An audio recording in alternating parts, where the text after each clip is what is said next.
सन 1664 में जब काशी विश्वनाथ में औरंगजेब की सेना ने काशी विश्वनाथ ज्योतिर्लिंग को खंडित करने के पापी उद्देश्य से आक्रमण किया, उनका सामना पारंपरिक सैनिकों से नहीं अपितु महानिर्वाणी अखाड़े के सन्यासियों से हुआ। सूर्योदय से लेकर सूर्यास्त तक युद्ध हुआ, भूमि सहस्रार शवों से पट गई और अंततः ज्ञानवापी के युद्ध में सन्यासियों ने एक महान विजय प्राप्त की। ज्ञानवापी के युद्ध में मिली पराजय से तिलमिलाए औरंगजेब ने 5 वर्ष उपरांत विश्वनाथ ज्योतिर्लिंग पर पुनः आक्रमण किया। जब आक्रमण रोकना असंभव हो गया तो शिवलिंग को गले लगाकर महंत ने कुएं में छलांग लगा दी। विश्वनाथ मंदिर का शिखर तोड़कर औरंगजेब ने उस पर ज्ञानवापी मस्जिद का गुंबद बना दिया। तो कौन है ये साधु? भगवा चोला ओढ़े शांत ब्रह्मचारी, या फिर जटा लहराते भस्म धूसरित उग्र कदम ताल करते हुए नागा? क्या वो घर छोड़ वैरागी है जो पारलौकिक सुख की कामना में भटकता रहता है, या वो जो आंतरिक कलह या बाह्य आक्रांताओं से झटपटाते हुए समाज को दिशा देता है? आइए इतिहास पे एक दृष्टि डालते हैं। 1323 में मोहम्मद बिन तुगलक के निरंतर आक्रमण से दक्षिण के काकतिया और कांपिली राज्य बिखर गए थे। मठ मंदिर खंडित कर दिए गए थे और आम जनमानस में असुरक्षा का भाव व्याप्त हो गया था।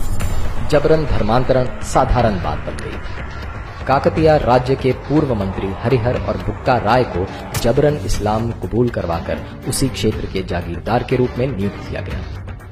ऐसी अराजकता को समाप्त करने के लिए क्या करना यथोचित था? एक धर्मपरायण राज की स्थापना करना, परंतु कैसे? स्वामी विद्यारण्य का आध्यात्म बल ही था कि उन्होंने हरिहर और बुक्का राय को हिंदू धर्म में पुनः दीक्षित कर विजयनगर साम्राज्य की स्थापना की। दोनों भाइयों ने आक्रांताओं को बाहर खदेड़ा और राज्य की सीमाएं सुरक्षित की।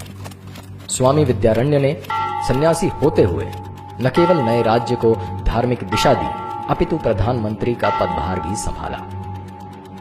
और इस प्रकार दक्षिण में विजयनगर इस्लामिक घुसपैठियों के विरुद्ध बांध बनकर उभरा, जो 200 वर्ष तक अपने कुशल प्रशासन, उदारवादी धार्मिक नीति, कूटनीति और अर्थव्यवस्था के कारण समृद्ध रहा।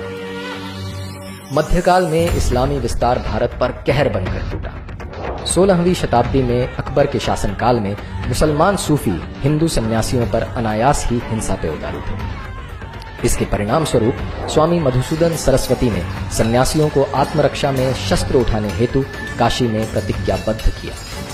17वीं शताब्दी की शुरुआत में मराठी सन्यासी स्वामी समर्थ रामदास तीर्थाटन करते हुए इस्लामिक आक्रांताओं के पराधीन भारत की दुर्दशा को प्रत्यक्ष देख रहे थे। जनमानस मरणासन्न हो चुका था। उसकी सामाजिक, राजनैतिक तथा धार्मिक नवचेतना के लिए उसमें पौरुष अभिमंत्रित करना आवश्यक था। पुनः धर्म स्थापना हेतु स्वामी रामदास ने गांव-गांव में हनुमान मंदिरों और अखाड़ों की स्थापना की, जिसमें मराठा योद्धा तैयार हुए। स्वामी रामदास ने शिवाजी को क्षत्रिय धर्म उपदेशित किया तथा स्वयं को छत्रपति घोषित कर हिंदवी स्वराज की स्थापना करने के लिए प्रेरित किया। औरंगजेब के शासनकाल में मुगल आतंक अपने चरम पे पहुंचा, जब गुरु गोविंद सिंह के शिशुपुत्रों को इस्लाम न कबूल करने पर दीवारों में चुनवा दिया गया। उधर लक्ष्मण दास नामक एक राजपूत को अपने हाथों से हुई गर्भवती हिरनी की हत्या के कारण संसार से विरक्ति हुई। यौगिक साधना करते हुए इन्होंने कई सिद्धियां प्राप्त की। गुरु गोविंद सिंह जी के आग्रह पर इन्होंने पुनः क्षत्रिय धर्म का वहन किया और सरहिंद को फतह कर साहबजादों की नृशंस हत्या का प्रतिशोध लिया। संसार इन्हें बंदा बहादुर के नाम से जानने लगा।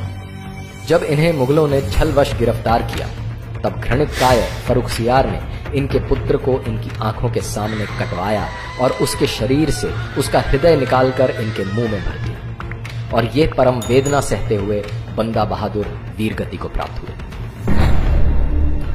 19वीं शताब्दी तक एक तरफ ईसाई मिशनरी का धर्मांतरण के लिए बढ़ता प्रपंच, वहीं दूसरी ओर अंधविश्वास और निरक्षरता के कारण शिथिल पड़ा हिंदू समाज। अज्ञान और गरीबी का द्योतक बन चुकी हिंदू सभ्यता को रामकृष्ण के शिष्य विवेकानंद ने वेदांत गर्जना कर ज्ञान, भक्ति और कर्म की परिधि में पुनः परिष्कृत किया, जिसकी गूंज 11 सितंबर 1893 को अमेरिका के विश्व धर्म संसद में सुनाई दी। जहां अन्य प्रतिनिधि अपने धर्म की शक्ति और विशेषता सिद्ध करने में लगे थे, वहां विवेकानंद ने न केवल सहिष्णुता अपितु सार्वभौमिक स्वीकृति की बात कर संपूर्ण विश्व को भारतीय सभ्यता के प्रति मुग्ध कर दिया।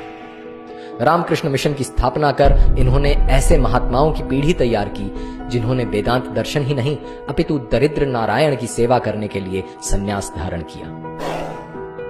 मृत्यु का भय दिखाकर अथवा प्रलोभन देकर धर्म परिवर्तन करने का व्यवसाय भारत में अब पुराना हो चला है। धर्म परिवर्तन के इस कुचक्र को भेदने का कार्य आर्य समाज के शुद्धि आंदोलन से शुरू हुआ, जिसमें प्रलोभनवश ईसाई बने या विवशता में इस्लाम कबूल किए लोगों को पुनः हिंदू धर्म में दीक्षित किया जा रहा था। 3 दिसंबर 1926 को आर्य समाज के स्वामी श्रद्धानंद की दिल्ली स्थित उन्हीं के आवास में जबरन घुसकर अब्दुल रशीद नामक व्यक्ति ने गोली मारकर हत्या कर दी।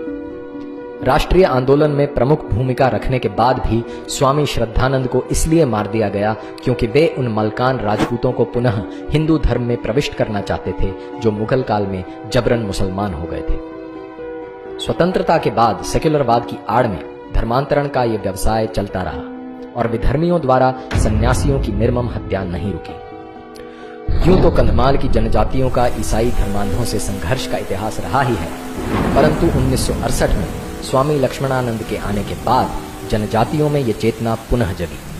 23 अगस्त 2008 को जन्माष्टमी के दिन 20 सशक्त नकाबपोशों ने स्वामी लक्ष्मणानंद की कलाई और स्नायुजाल को काटकर उनके शरीर को गोलियों से छलनी कर दिया। 2013 में माओवादी नेता पुलरी रामा राव तथा अन्य धर्मांतरित ईसाइयों को दोषी पाया गया। इसी प्रकार सन्यासी कई बार गहरे षड्यंत्र का शिकार हो जाते हैं या फिर सरकारी उदासीनता के कारण गुमनामी में देह त्याग करते हैं। हरिद्वार स्थित मातृसदन आश्रम के सन्यासियों की गंगा के अविरल निर्मल प्रवाह के लिए देह त्याग की परंपरा सी बन गई। उसी परंपरा के साधु स्वामी ज्ञान स्वरूप सानंद ने सरकार से मुख्यतः हिमालय में गंगा की सहायक नदियों पर बनने वाले जल विद्युत परियोजनाओं पर तथा हरिद्वार कुंभ में बालू खनन, निर्वनीकरण तथा जीव जंतुओं की हत्या पर प्रभावी रोक लगाने की मांग की। सरकार की उदासीनता देखकर मजबूरन आमरण अनशन पर बैठे। अपने अंतिम साक्षात्कार में स्वामी सानंद ने कहा था कि अगर गंगा के लिए उनकी मृत्यु भी हो जाए तो उन्हें कोई पछतावा नहीं होगा। 12 अक्टूबर 2018 को स्वामी सानंद ने अनशन के 112वें दिन अंतिम सांस ली। इतिहास साक्षी है कि मोह माया की दास्ता न स्वीकार करने वाले सन्यासियों ने सांस्कृतिक दासता के विरुद्ध अग्रिम भूमिका निभाई है। भारत के इन वीर सपूतों को हमारा शत शत नमन।